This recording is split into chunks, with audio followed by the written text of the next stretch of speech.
ARVs, on how to find it in under 2 minutes, and actually how to make an offer in under 2 minutes. And the funny thing is, I know I usually figure everything like 10 minutes. The whole idea of today's live is to teach you and to implore you not to waste time doing stuff that realtors don't do. I'm going to show you why you want to do it the way I'm going to teach it to you. And if you've been doing it the other way, I'm going to open your eyes up, because I've been doing wholesaling for 21 years. And all I hear people do is talking about comp this, comp that. You got to spend more time comping.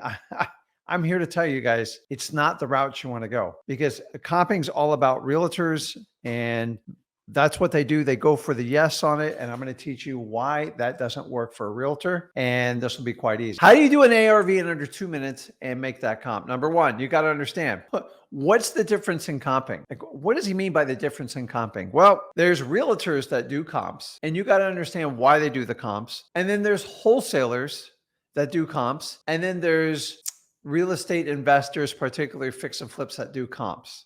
Now, I will tell you this, nobody spends more time doing comps than fix and flip people. And the honest to God truth is, these are most of the people that you're selling to.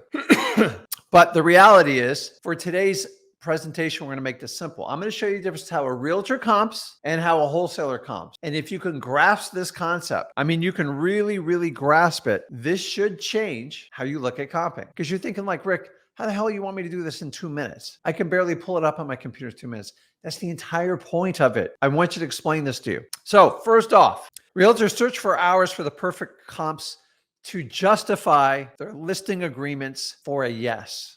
You understand that? They want to show the absolute highest comp that's 9 times out of 10 way off the charts to influence the seller so they can get a yes to sign that listing agreement.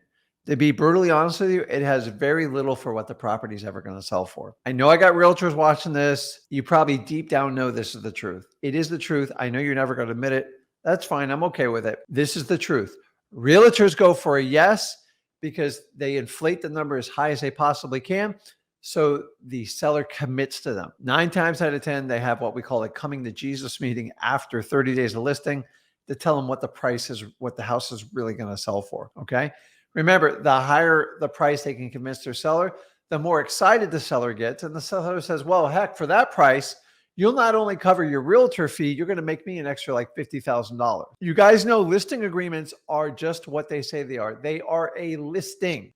And in my opinion, you only get one shot to have a really good listing. If you miss the number, it goes stale, which is why we're having this conversation today and why I want you to avoid doing it this way. If you operate just like I have one on the screen, you will be destroyed as a wholesaler. Stop trying to get a yes on everything and understand this is meant for realtors so they can fight their business out. Remember, they're not buying the house. They're just marketing and selling the house. And the word marketing is a very loose word. So let me jump over. Here's going to be the gut kicker. Here's how wholesalers comp. You ready? We quickly search comps to see if we have a deal to go for a no. You see, wholesalers actually want to get a comp so they can go for a no.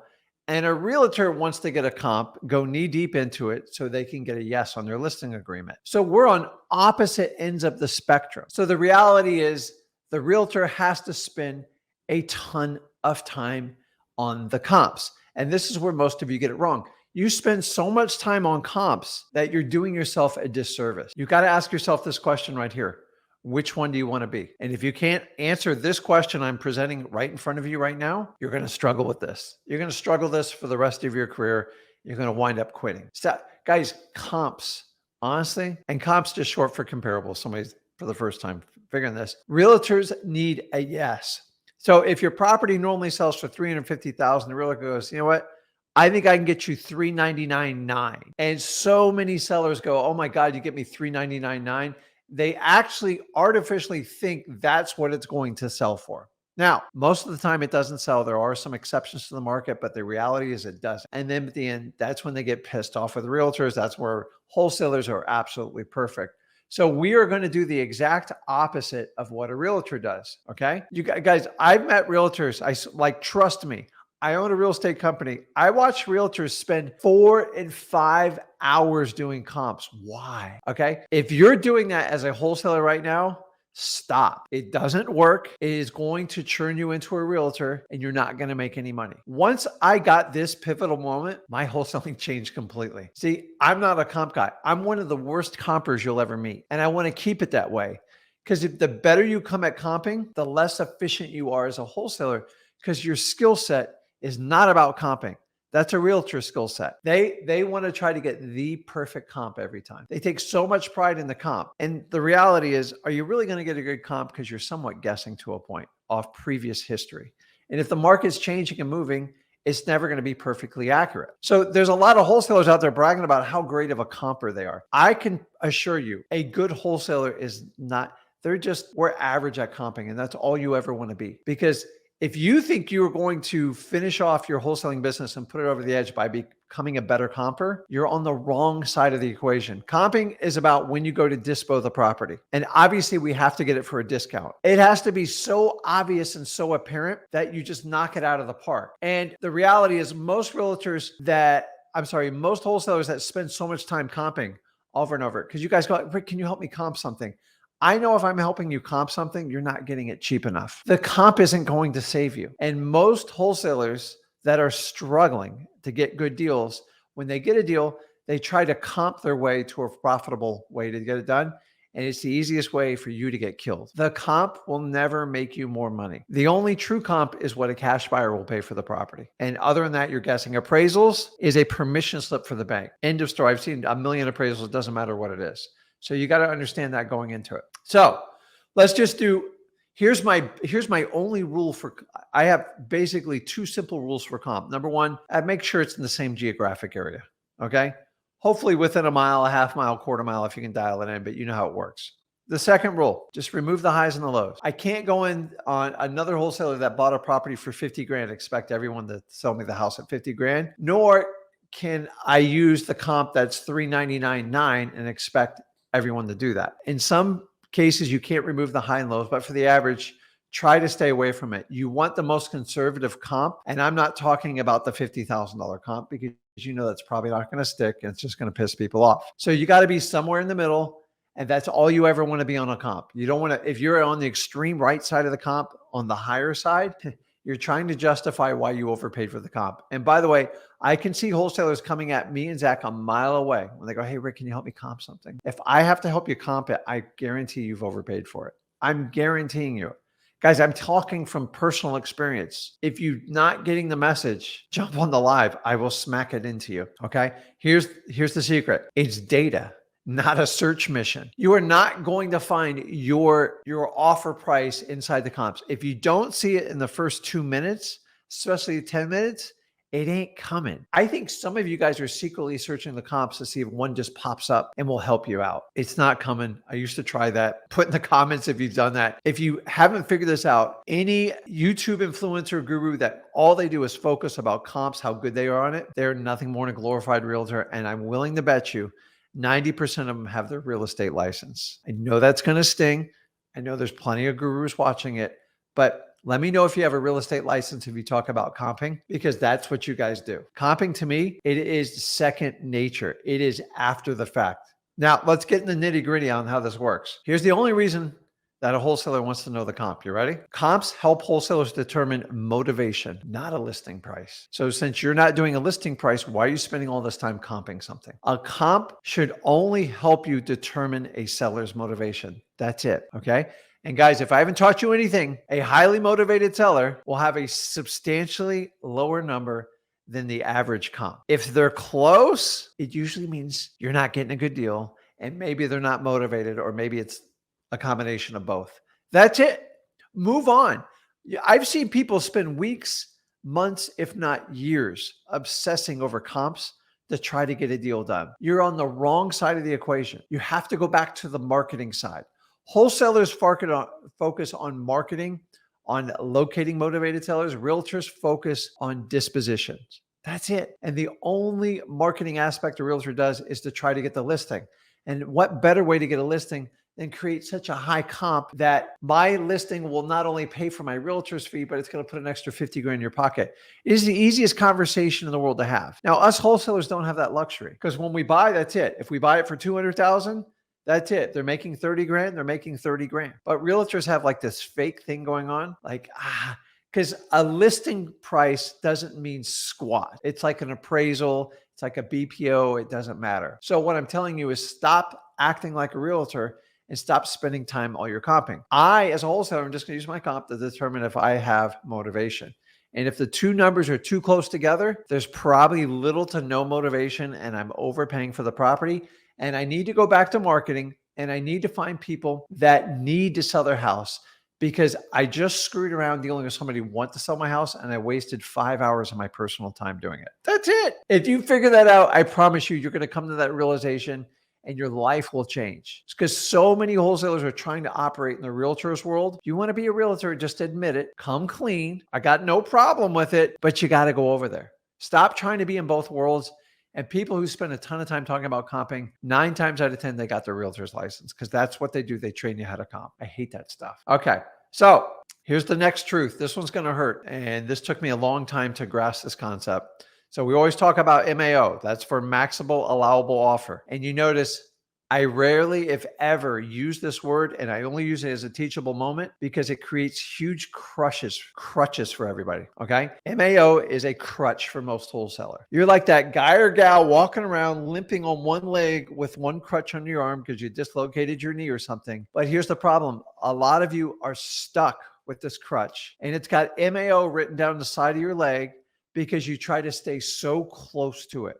Okay, MAO is for maximum allowable offer. And the idea is you calculate what's the most you can pay for a property. Now, I'm not saying you don't need to know that. Here's where the problem comes in. Most wholesalers are taught by gurus who are ever, Mickey Mouse, I don't know, Donald Duck, and you figure that number and you think you have to come close to offering that number because you need a yes right off the bat. And if you think that's what you need to do, if the property's worth 300 grand and your MAO is like 270 and you offer 260 right off the bat and they say no, what are you going to do? You're screwed. You got nowhere to go.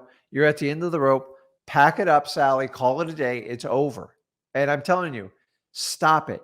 Know your MAO. Stop getting so damn close on it on the first offer. You're wasting your time. And you know what? A lot of times you'll get a yes and you find out you left a ton of money on the table and you try to get a reduction and you look ridiculous trying to get it because it's embarrassing. So I'm going to teach you how to stop that. It's real simple. Do it the other way around. Know your MAO. I don't want you touching it. And you can touch it if that's the only way you're going to get it done, but it's going to be tight. Okay. I want you to think LAO, your least allowable offer, and change the conversation. You see, if you go in with an MAO and your MAO is 270 and you offer 260 and you get rejected, what are you going to? You're going to offer 265, 270. The reality is when you attack your MAO first, your seller's bottom line number, it tends to move up. They go, wow, I didn't think they'd offer me like 260 right off the bat. Maybe I can get 290. I was willing to take 280, but based on his or her numbers, I think I'm going to move it. And by the way, your sellers do move their bottom line number in accordance how you offer. And it's a psychological edge. I want you to understand this. When you make an offer, think about anything. If you sold something on eBay, you sold a car, you sold a boat, sold a house. If the price is 300,000, okay, and you throw it out there and go, man, I'd take 300 with my eyes shut.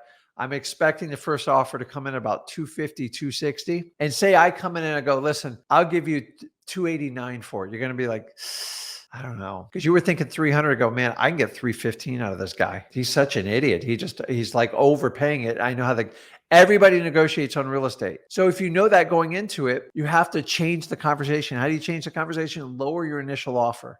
Your initial offer is not going to be the final outcome, but it does condition and prime your seller expectations. Now, if the property's worth 300 and the seller's thinking the least I can take 270. Okay. In the previous one, I offered 260, 265. They're going to push their offer up to get you there. Now, here's a different approach. You ready? What if you go in and offer 200? Now, I almost guarantee you're going to get rejected. That's the point. All of a sudden, by doing that, you're not chasing the seller, which most of you are way over pursuing your seller. And the seller's just like, holy crap, that's kind of a low number. I wasn't thinking that low, but I know I said 300 as 270. Let me just try to get him to 250. Let me just try to get it up. I got to save this deal. That's what's going on behind the scenes. You just don't see it. And you let your ego get in the way and you let idiots teach you this business. I'm here to tell you, I've done this wrong so many times the first 2 years of my career. If you learn to have an amazing conversation and connect with sellers, you can easily get away with the going for no. Your going for no is the secret here. You guys know where I'm leaning in on this. You see, you got to understand, wholesalers do not try to comp every deal. It's a waste of your time. If I get 10 deals on my desk, the first thing I look for, I don't even look at the number. What's going on with the seller? Why do they want to sell? And I only take those 10 and I'm going to find the ones that need to sell. And I'll find 3 that need to sell. And from that 3, I'll find 1 that wants to do a great deal. But a lot of you wholesalers that learn the business wrong, you get 10 leads, you hammer 10 people. And what's the first thing you do?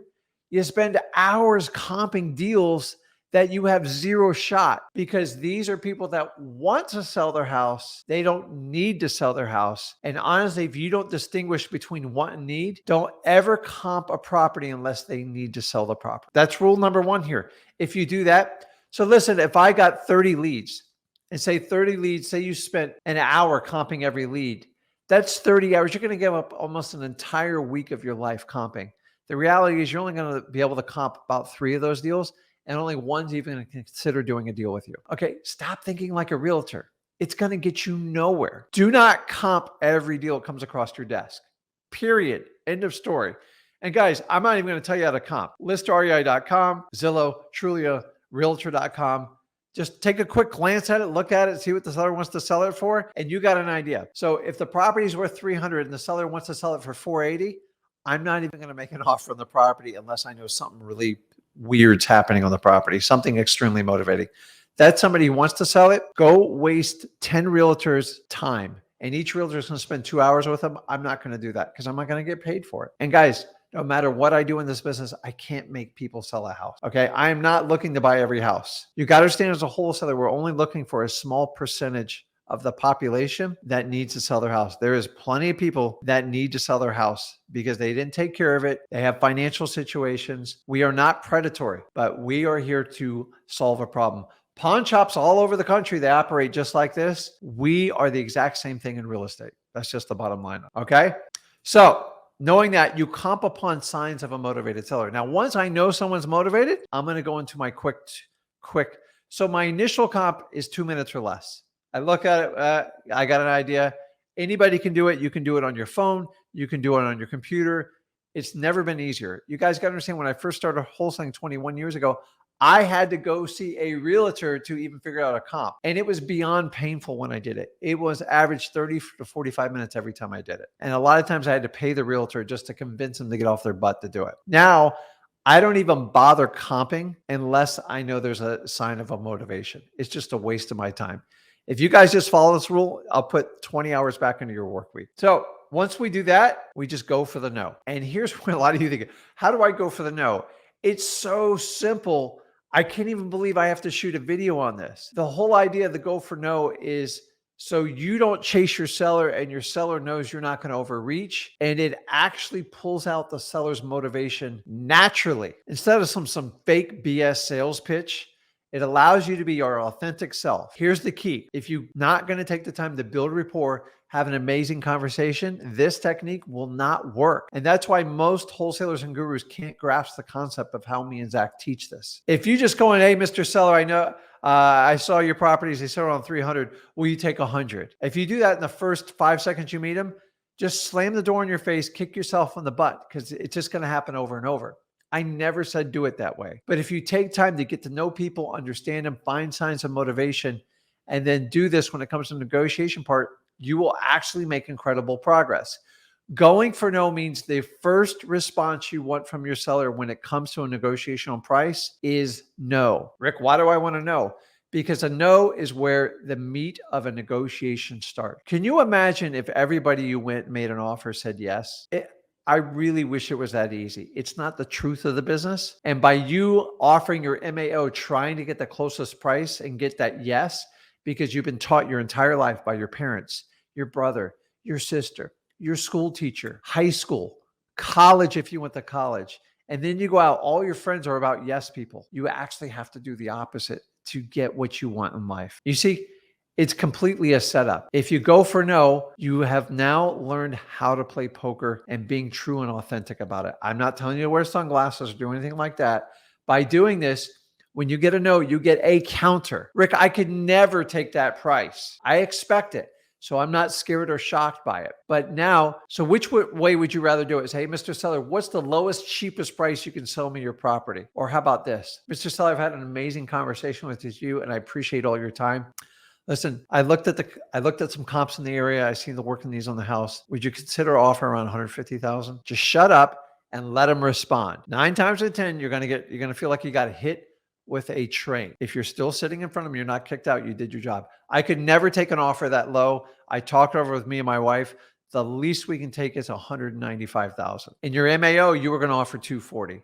I just made you 50 grand. You can see if you're truly going to sell discounted properties and discounted contracts specifically is what I teach, there has to be money in it. And if you do not make a low enough offer, there's never enough money. And most of you put it under contract for way too high. And then you reach out to me and go, Rick, can you help me comp this property? I can't move it. And I say, how many sellers did you contact? I contacted 1 or 2, way too low. It should be 15 or 20. Number 2, what did they tell you? And if they all say you overpaid for it, take the hint. Get out of the contract or renegotiate it. But in the future, learn how to use the go for no method. It really works. So how do we use the go for no method? A lot of people and I'm here to tell you, it's actually simple. The reality is it's simple, but most of you are scared to do it because it's wildly uncomfortable. Get used to it. This is how the business works. This allows you to truly be your authentic self without playing games. This is the one part where you're doing, by using the go for no method, here's what happens. You get to an end result much faster and you actually de-stress the situation because the number gets out there and you can get in a true negotiation. Very rarely when I do this method, do I not get a response. It happens. People are unpredictable, but for the most part,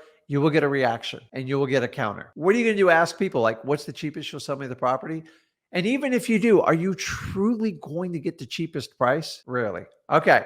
So how do we do it? First thing we have to understand, we focus on the LAO, not the MAO. It doesn't say we don't know our MAO, our maximum allowable offer, but why don't you figure out what the LAO is first? And you're like, Rick, how the hell do I figure out what the LAO is? And I want you guys to figure out your own LAO.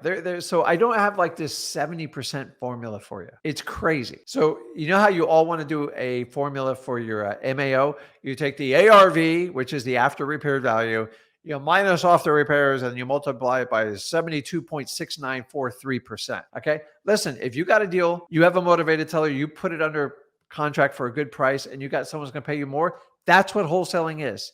End of story. You don't need a 10-page monologue on this.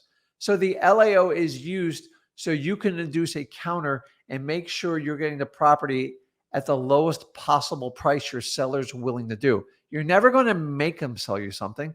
But stop guessing what your sellers think. Once you stop guessing what they think, because your MAO translation is your ability to try to do ESP and figure out what your seller's thinking. You'll never know what they're thinking. Some of them are thinking like way over the moon and some want to give the property away, but they're never going to tell you that initially. So we have to calculate the LAO. So if you're going to make me give you a percentage, I'll do it. But here's what I used to do when I figured this out.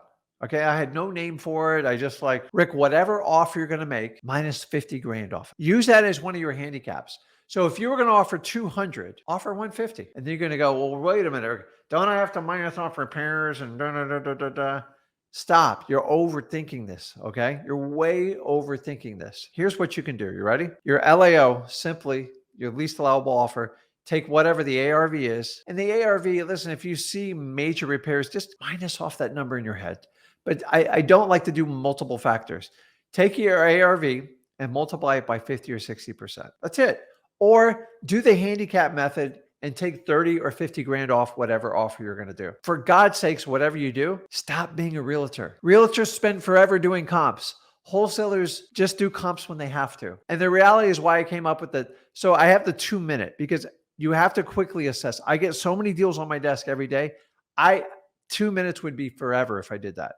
So luckily I have a computer that helps me out with a lot of stuff, but it still takes a human brain to process this stuff. So when you're doing comps, if you spent more than 10 minutes doing the comp, it means you're searching. You're hunting for that perfect comp to justify what you just did with the seller.